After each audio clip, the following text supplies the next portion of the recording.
ஆனால் 20-30 வயதில் இருக்கக்கூடியவர்களுக்கு நல்லவைகள் நடப்பதற்கு கொஞ்சம் தாமதமாகும்.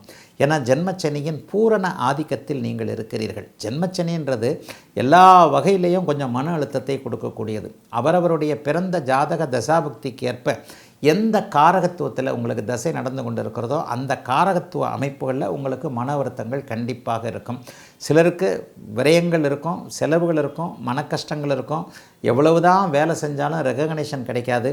வீட்டில் கூட நீங்கள் படுத்து படுத்து தூங்கிக்கிட்டு இருக்கிறீங்கன்னு சொல்லுவாங்க. சோம்பேறியாக இருக்க சொல்லும், ராத்திரியில் தான் வேலை செய்ய சொல்லும், பகல் ஃபுல்லாக தூங்க சொல்லும். சில பேர் ஆன்லைன் கேம்ஸ்லேயே எப்போவுமே இருப்பீங்க. இதெல்லாம் 20 வயசில் இருக்கக்கூடிய 2K கிட்ஸுக்கு இதெல்லாம் நடந்துக்கிட்டு இருக்குன்றது தான் உண்மை. மீனராசிக்காரங்க மட்டும் இல்லை, உங்கள் வீட்டில் மீனராசிக்காரர் ஒருத்தர் இருந்தால் அதோடைய குடும்பத்தில் இருக்கிற அப்பா அம்மாவுக்கு கூட பொருளாதார பின்னடைவுகள் கண்டிப்பாக இருக்கும். ஆகவே மீனராசிக்காரர்கள் இப்போது ஜென்மச்சனியின் ஆதிக்கத்தில் இருக்கிறீர்கள் என்பதால் மற்றவர்களை நம்பாமல் உங்களுடைய திறமைகளை நீங்களே நம்பக்கூடிய அமைப்புகள் உண்டு. இதெல்லாம் நடுத்தர வயதுக்காரர்களுக்கு பொருந்தாது. இளைய பருவத்தினருக்கு மட்டும்தான் சொல்கிறேன். ஏன்னா ராசி பலனை கூட மொத்தமாக சொல்லிட முடியாது. வயதிற்கேற்றாற் போல் பிரித்து தான் சொல்ல முடியும். 20 வயசுக்காரருக்கு ஒரு மாதிரி நடக்கும், 40 வயசுக்காரருக்கு ஒரு மாதிரி நடக்கும், 60 வயசுக்காரருக்கு ஒரு மாதிரி நடக்கும்.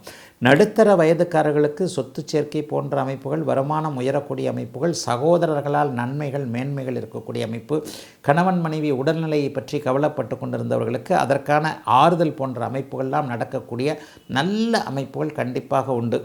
இளைய பருவத்தினருக்கு மட்டும் வேலையில் மன அழுத்தம், காதலில் மன அழுத்தம், எந்த விதத்திலும் ஒரு மாதிரியான பணம் கையில் இல்லாத ஒரு சூழல், அடுத்தவர்களை அண்டி பிழைக்கக்கூடிய ஒரு அமைப்புகள்லாம் இளைய பருவத்தினருக்கு இருக்கும். குறிப்பாக ரேவதி நட்சத்திரக்காரர்களுக்கு ஆரம்பிக்குது.